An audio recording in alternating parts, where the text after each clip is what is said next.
This Birding Adventures episode is powered by Nikon, your world leader in optics since 1917, and sponsored in part by South Australia, a brilliant blend. Air travel provided by Qantas, the spirit of Australia. We're standing at Remarkable Rocks in Flinders Chase National Park on Kangaroo Island in South Australia. And there's no better description for this mind-blowing place than remarkable. This granite dome on which I'm standing is over 500 million years old, older than Australia herself. We're going to head out on this show looking for our golden bird, the glossy black cockatoo. Let's go birding. Now is the time of your life.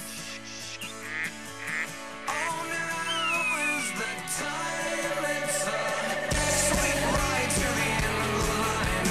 Now is the time. It's the right time to come alive. Now is the time of your life. Oh, now is the time. Smoking ponies, did you see that bird? This is the perfect habitat for this bird. Beautiful plumes, look at the plumes on the neck and the head. Yeah, that's what I call birding. Awesome, that's our golden bird.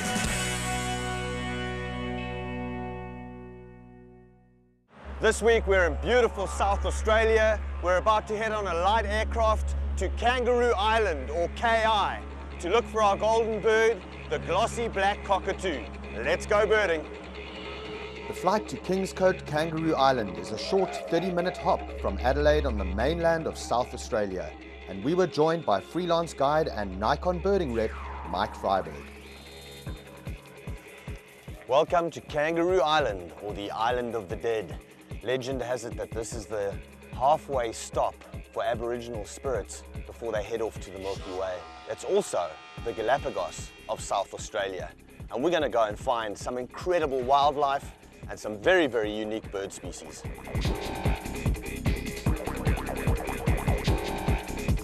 At the tiny airport, we were met by local guide Craig Wickham, who was going to take us on a tour of this fascinating island. Craig, James Curry. How are you? Hey, nice to meet you. Likewise, Yeah.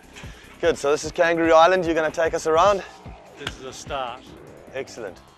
We'll go out there and see what we can find.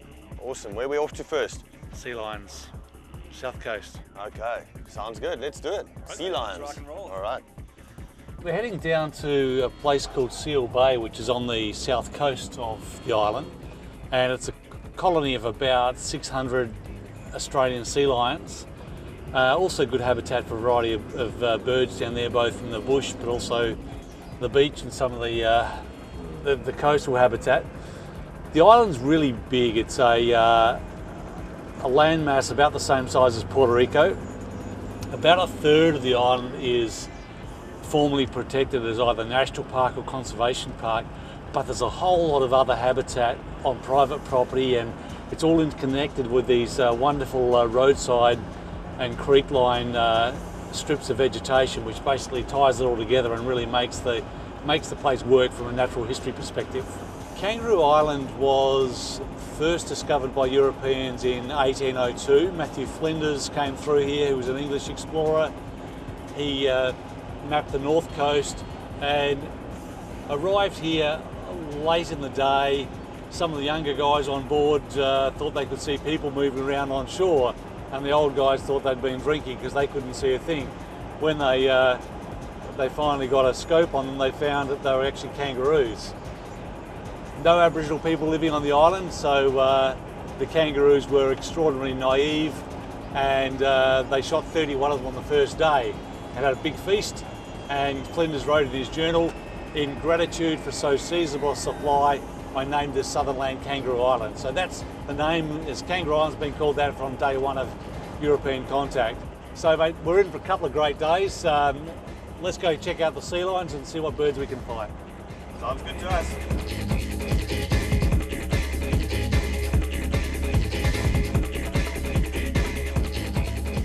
We're at Seal Bay on Kangaroo Island, one of the largest colonies of Australian sea lions in Australia. And these sea lions in the 1800s were nearly hunted to extinction. About 100,000 sea lions between about 1804 and the 1850s were hunted here. This colony managed to survive, possibly because of these offshore reefs behind us. And it's great to see them here today, thriving in great numbers again. This is one of the rarest seals in the world, with a population of about 14,000 animals worldwide. What makes these sea lions so unique is they've got an 18-month gestation period, which is totally different to other sea lions in the rest of the world. They've got very interesting lifestyle habits, because these sea lions will head out into the open ocean up to 100 kilometers or about 60 miles off the shoreline here, hunting for crustaceans and fish on the ocean floor. And they'll do that for 3 to 4 days, and then they'll come up onto the beaches like these ones are doing here and rest and digest that food for 3 to 4 days. Without a doubt, the best place to see these endangered and unique sea lions is right here at Seal Bay on Kangaroo Island. These sea lions have lost their initial fear of man, and you can get fairly close to them on the beaches here. A wonderful thing to do at this site is to sit on the beach here and watch these sea lions behave as though you're not even around. You can watch sub-adult bulls chasing the young sea lions on the beaches here. You can watch some of the pups suckling from their mothers, and you can watch the adults making their way out into the ocean here to go and feed. Not only does Seal Bay provide excellent viewing of Australian sea lions, but this is also a great introduction to a lot of birds of the heath scrub on the coastal areas here. Behind us over here, we've got a whole lot of swift or crested terns and also sooty oyster catchers. Two of the target bird species here at Seal Bay are the rock parrot and the hooded dotterel, a species which is endangered throughout Australia, and Kangaroo Island happens to be one of its last strongholds.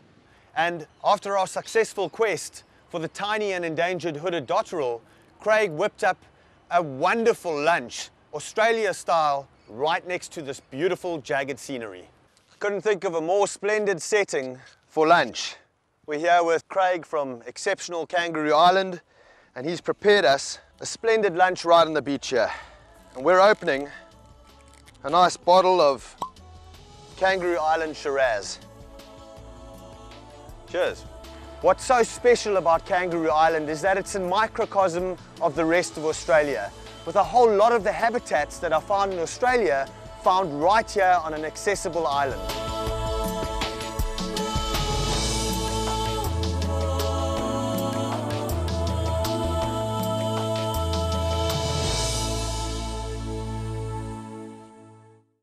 This is the quaint little village of Penneshaw on the northeastern coast of Kangaroo Island, with a population of 400 inhabitants. And these inhabitants of this tiny village share their village with some very unusual neighbors.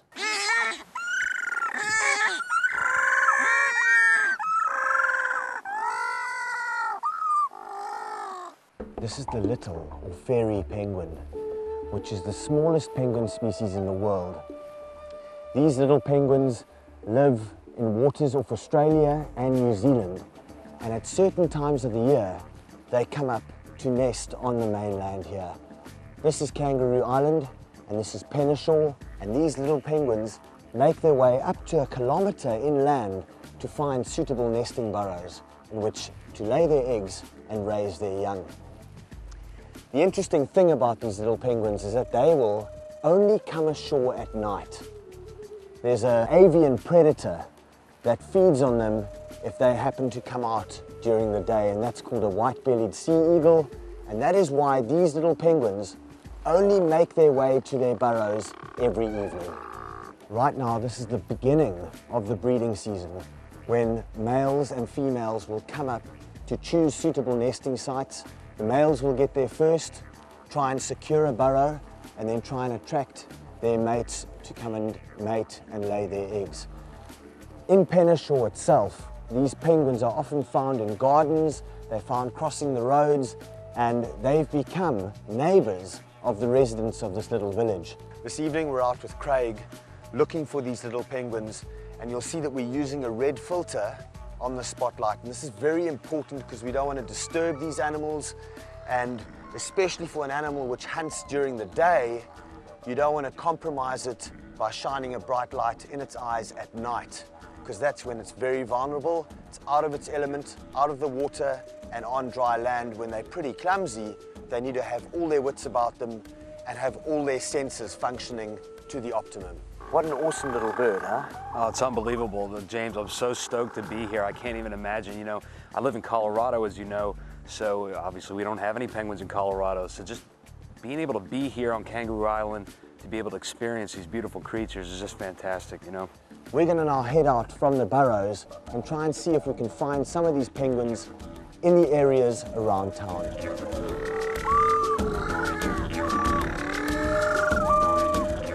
You can see they've actually got quite a nice burrow down there, male and female together. Oops. There one of them goes, excavating sand onto the unlucky mate. That must be the female that's doing the digging. Words and photographs cannot describe the ancient beauty of this historic place. Kangaroo Island in South Australia is a place that you have to visit. The wildlife here is unique, it is diverse, and the birding is truly spectacular.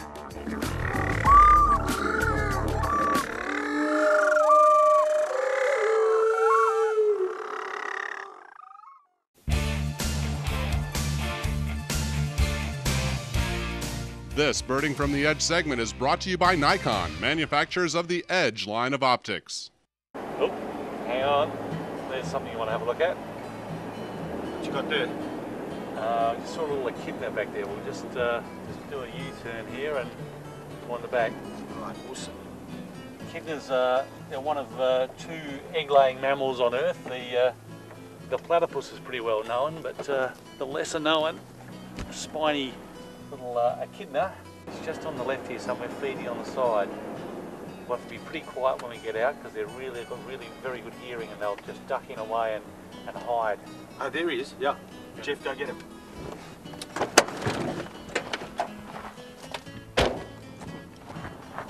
Got an echidna here, right on the side of the road. Jeff's trying to go and get a shot of him. Craig, what should he do here? Just keep really quiet. They're really timid, and just stand still, and he may come out. We just got to be real quiet. Got our cameraman Jeff just waiting on this echidna to move, and I'm a little bit concerned because of these buggers. Wearing the brightest yellow shoes in the world, and if that doesn't scare off an echidna, nothing will. He walked right up to my shoes, like he wanted to smell them or see them. I think these are echidna magnets, these shoes. You're always giving me trouble about wearing bright colors, but in this case it paid off. So we're here at Smiley's place, and we're going to try and do something about these. Not only are these the brightest yellow shoes in the world, they're also incredibly stinky. The smell, there's nothing we can do about that. The size, there's not much we can do about that, but we can certainly fix the color. Shoe tune-up. Smiley, looks like you're making them brighter than they were before. No, they'll blend, they'll blend. You're not wrong about the smell, Jeff. I think that's going to be perfect. Just think of the birds that he'll be able to sneak up behind, and that's the feathered variety. Let's go birding. This is Birding from the Edge.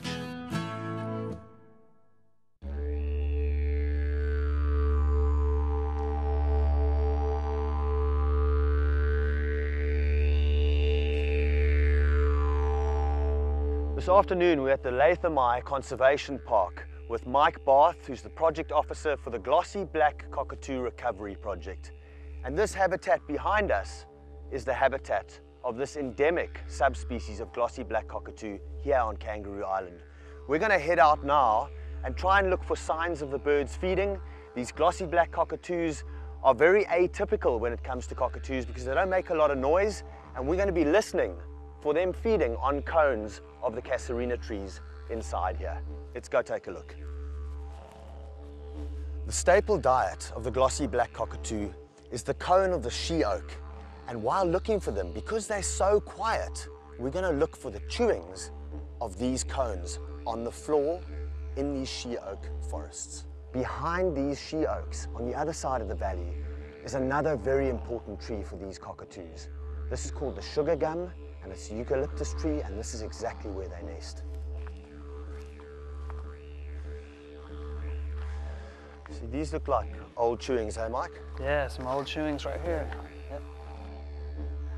So this is perfect evidence of glossy black cockatoos in the area. These chewings on the floor in these forests. Now we're actually looking for newer chewings than this, because when the chewings are newer, they'll be much whiter in color. But it's a really good sign because we know that these glossy black cockatoos are in the area.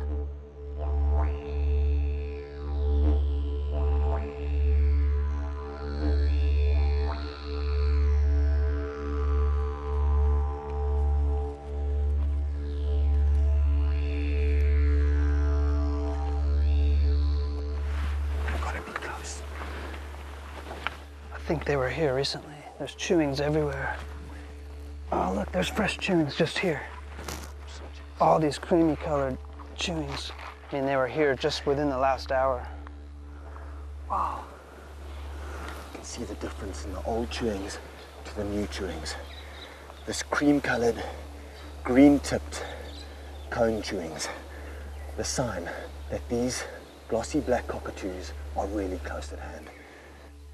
Because these glossy black cockatoos make very little noise, we're listening for the subtle sounds of them feeding on these casuarina cones. Mike, tell us what it sounds like. It sounds like a crunching. Like that. That's it. So it's very, very quiet. And at the same time, we've got to be very quiet. Because we can hear one chipping away right over here. Very close. I can hear them. I think they're feeding just out there. I think I can see one. There's one there. Yep, I can see it. Oh my gosh, it's beautiful. It's a male. It's got the chocolatey head. Yep. And the female there, the female next to him, down to the right. Oh, Got yeah. the yellow on the head. Oh, she just took off. You can hear it calling. Where'd they go? Where did they go? I think they're flying off this way, coming around, Oh, there they go. Oh my gosh, that's beautiful. Look at the red in the tail. flying off to the nest trees just there. Yes, that's our golden bird, glossy black cockatoo. Nice one, mate. No worries. Nice one, Mike. That was awesome. All right, let's get a look at these birds. Nice job. Great. We've got this pair of glossy black cockatoos right at the top of these sugar gums here, jostling around, playing with each other. This is awesome, hey guys? Oh, it's unbelievable. Spectacular. So Mike, let me try and get a look through the scope here. Tell me about this Nikon field scope. Oh yeah, it's unbelievable. Get a look at these cockatoos in there. Put your eyes on them. You're gonna really realize like the true colors of the bird just pop out at you. Especially when the bird fans its tail and you see the red underneath. Oh, look at that. Glossy black cockatoo through my Nikon Edge scope. Doesn't get much better than this. On Kangaroo Island in South Australia, our golden bird. Searching for the glossy black cockatoos was certainly a wonderful experience. Once we actually got into the habitat and we got to spend a little bit of time looking at a few different pairs, I think the most exciting thing for me was certainly seeing the males interact. And they're certainly very territorial. They will nest very close to one another, so they kind of get in each other's faces, and that was pretty cool. Because Kangaroo Island separated from the mainland of Australia as recently as 8,000 to 10,000 years ago, the wildlife and bird life here have evolved not into separate species, but into separate distinct subspecies of animals. These glossy blacks are a separate subspecies from the mainland species, and they've been isolated from the east coast birds for a long time, and they've actually gone extinct on the mainland in South Australia, and they're isolated to Kangaroo Island now. Now you never know when you're out birding or you're out in the bush if you're going to see something totally unusual or unexpected, and that's exactly what we've seen this afternoon. We've got a pair of glossy black cockatoos up right above us here in this gum tree or this eucalyptus tree, and the male has got aberrant coloring on his cheeks. He's actually got the yellow coloring of a female on his cheeks, which is highly unusual, and Mike says that he's never actually seen this before. So what we're witnessing right now is something totally unique and very unusual. These eucalyptus and she oak forests do not only hold glossy black cockatoos, but a whole multitude of other species of parrots. There are galahs here. There are closely related yellow-tailed black cockatoos here as well. And we've also seen the beautiful and spectacular crimson rosellas feeding on these same cones from the casuarina trees. So we've had spectacular and awesome views of glossy black cockatoos further down, but now we've come up to the eucalyptus forest here to go and see these glossy black cockatoos at their nesting holes. These are artificial holes that have been set up to ensure the success of this spectacular bird. Right here is a breeding tree of a glossy black cockatoo, and you can see that it's surrounded by this corrugated iron, and this is to stop the brush-tailed possums from getting up and destroying the eggs and eating the nestlings. There's a definite shortage of nest hollows on the island, so we've installed approximately 90 artificial hollows across the island, and now almost half of the nests every year are in artificial hollows.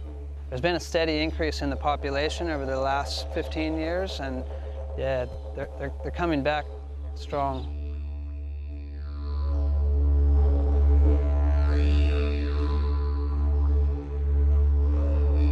From sea lions basking on pearly white beaches, to fuzzy koalas in breezy eucalyptus trees, to pelicans soaring over azure shimmering lagoons, Kangaroo Island is truly a place where nature can be viewed as it's meant to be seen in the wild.